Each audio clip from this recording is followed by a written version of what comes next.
In an old house on the outskirts of the village, there lived a cat named Taro. His fur was pure white, his eyes sharp, and his movements as swift as a shadow. He was known as the best hunter in the neighborhood. No mouse could escape him. Meanwhile, behind the kitchen wall, a small hole hid the home of a gray rat named Lilo. Lilo lived a wary life, never daring to come out during the day. She knew that if she let her guard down, Taro would catch her. Every night, Lilo peeked out of her hole, hoping to steal a crumb of bread or a grain of rice to eat. But the sound of Taro's footsteps made her retreat, her heart pounding. "Why is my life like this?" Lilo complained one night. "Why do I always have to hide? And she's always the one I fear the most."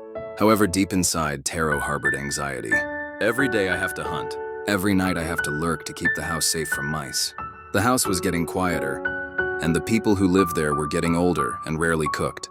Taro was bored, but he also didn't know of any other way to live a better life. One afternoon, lightning struck and rain poured down. The roof of the old house leaked, and sparks from burning wiring ignited a fire. The fire spread quickly to the kitchen where Lilo lived. Smoke began to fill the house. Lilo coughed, trying to escape from her small hole, but her path was blocked by burning debris. She panicked, crying and screaming, even though she knew no one would help a small mouse like her. But that voice, Taro heard it. Taro should have run, but somehow his steps took a different direction. He jumped over the fire into the kitchen and saw Lilo's tiny, barely moving body. Without thinking, Taro grabbed Lilo's tail and pulled her out of the burning house. They both jumped and fell to the rain-drenched grass, gasping for breath. Lilo opened her eyes. She saw her greatest enemy before her. She trembled, but Taro just sat there, staring at the flames engulfing their home. "You saved me?" Lilo asked in disbelief. Taro nodded slowly. "I'm tired of being like this all the time. When I saw you almost die, I realized I don't want to lose anyone again. Not even you." Lilo fell silent.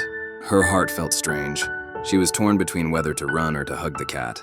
But then she said softly, "Maybe we don't have to stay enemies." Taro nodded. For the first time in his life, he smiled. A few weeks later, the old house was renovated by its owner. But now the atmosphere had changed. In the living room, a cat and a mouse were often seen sitting side by side. They shared food, played together, and even slept side by side on the warm carpet. The villagers who saw this couldn't believe it. "What's this? A cat and a mouse are friends?" But the homeowner only smiled. Sometimes when something big happens, even the hardest of hearts can melt. The moral message: fate can change if we have the courage to forgive and the heart to understand. Today's enemy can become our most meaningful friend if we are willing to open our eyes and hearts.